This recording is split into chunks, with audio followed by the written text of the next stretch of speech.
வணக்கம். ஈன்ற பொழுதின் பெரிதுவக்கும் தன் மகனை சான்றோன் என கேட்ட தாய். பாருங்க, இப்போ ஒவ்வொரு தாயும் 10 மாதம் அந்த குழந்தைய சுமக்கிறா. அது கருப்பா சிவப்பா, அறிவாளியா புத்திசாலியா என்னன்னு தெரியாது. அந்த காத்திருத்தல் இருக்குல்ல 10 மாதங்கள், ஒரு எதிர்பார்ப்போட அது மிகப்பெரிய ஒரு என்ன சொல்கிறது, எல்லையில்லாத சந்தோஷம்னு வச்சுக்கோங்களேன். நானும் தாய் தான், நானும் 2 மக்களை பெற்றிருக்கேன். அதனால் அந்த சந்தோஷத்தில் சொல்கிறேன். அந்த குழந்தை பிறந்த உடனே என்ன குழந்தைன்னு நம்மக்கிட்ட சொல்கிறாங்கல்ல, ஆனா பொண்ணான்னு, அப்போ நமக்கு ஒரு சந்தோஷம். அப்பாடா, நமக்கு ஒரு ஆண் குழந்தை பிறந்திருக்கு, ஒரு பெண் குழந்தை பிறந்திருக்கு, ரொம்ப நம்ம சந்தோஷப்படுவோம். ஆனால் அதை விட மிகப்பெரிய சந்தோஷம் எதுன்னு கேட்டிங்கன்னா, நம்முடைய மகனையோ நம்முடைய மகளையோ ஒரு பெரிய சபையில் அறிவாற்றல் மிக்கவள் அப்படின்னு சொல்கிறாங்க பாருங்கள். ஒரு பெரிய சாதனையை நாம் அதை படிக்க வச்சு, அது ஸ்கூல் ஃபஸ்ட்டு வந்தாலோ இல்லை ஸ்டேட் ஃபஸ்ட்டு வந்தாலோ எல்லாரும் பாராட்டும் போது, இல்லை அதுக்கிட்ட இருக்க எந்த திறமைகள்லையோ, நம்ம பிள்ளைகள்கிட்ட இருக்கிற எந்த திறமை வெளிப்பட்டாலும் அதை எல்லாரும் சேர்ந்து பாராட்டுறாங்கப்பாங்க. அந்த அறிவுள்ளவன் அப்படி சான்றோன் என்பதற்கு அறிவுள்ளவன் என்று பொருள்.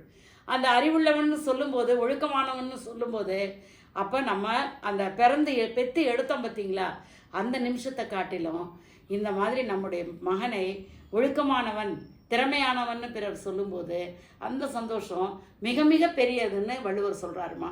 அதனால் உங்கள் குழந்தைகளை நீங்கள் எல்லாரும் அதன்படியே வளர்க்க ஆரம்பிங்க.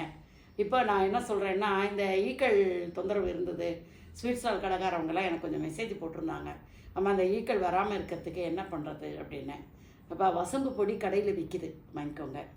வசம்பு பொடியை வாங்கிக்கோங்க. வசம்பு பொடியை வாங்கிக்கிட்டு பச்சை கற்பூரம் இருக்குது பார்த்தீங்களா, பச்சை கற்பூரம் ஒரு சின்ன பிஞ்சு எடுத்துக்கோங்க.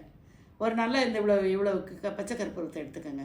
பச்சை கற்பூரம் எடுத்து அந்த வசம்பு பொடி, அதோட புதினா இலையை கொஞ்சம் அரைச்சி அதோட போட்டுட்டு, ஏற்கனவே ஒரு வீடியோ போட்டிருக்கேன் நான் புதினா இலைக்கு. அதே சமயம் திருப்பி இப்போ நான் உங்களுக்கு சொல்கிறேன். அந்த புதினா இலையை நல்லா அரைச்சிட்டு இந்த வசம்பு பொடியை நல்லா ஒரு 2-3 லிட்டர் தண்ணியில் நல்லா கலக்கி இந்த பச்சை கற்பூரத்தை அதில் போட்டு வேப்பெண்ணெய் நல்லா போடுங்கப்பா. வேப்பெண்ணெய் ஒரு 50 ml வேப்பெண்ணெய் அதோட ஊற்றுங்க. அதோட ஊற்றி நல்லா கலக்குங்க. நல்லா கலக்கி அதில் அப்படியே நீங்கள் ஸ்வீட்டு வைக்கிறீங்க இல்லையா, அந்த ஸ்வீட்டுக்கு அடியில் நல்லா தடவி விட்டுருங்க. காலையில் ஸ்வீட்டு வைக்கிறதுக்கு இந்த ட்ரே வைக்கிறீங்க இல்லையா, அதுலேயே நீங்கள் நல்லா காலையில் ஒரு நல்ல ஸ்பாஞ்சை வச்சுக்கிட்டு இந்த தண்ணியை தொட்டு கீழே நல்லா தொடச்சி விட்டுட்டு சுற்றி பக்கம் எல்லாத்துக்கும் கொஞ்சம் தெளித்து விட்ருங்க. அந்த ஸ்வீட்டு வைக்கிற இடம், நீங்கள் நடக்கிற இடம், வெளியில் எல்லாத்துலேயும் நல்லா தெளித்து விட்ருங்க. பக்கமே வராது, கவலையே படாதீங்க. அதே மாதிரி பழக்கடைக்காரவங்க, காய்கறி கடைக்காரவங்க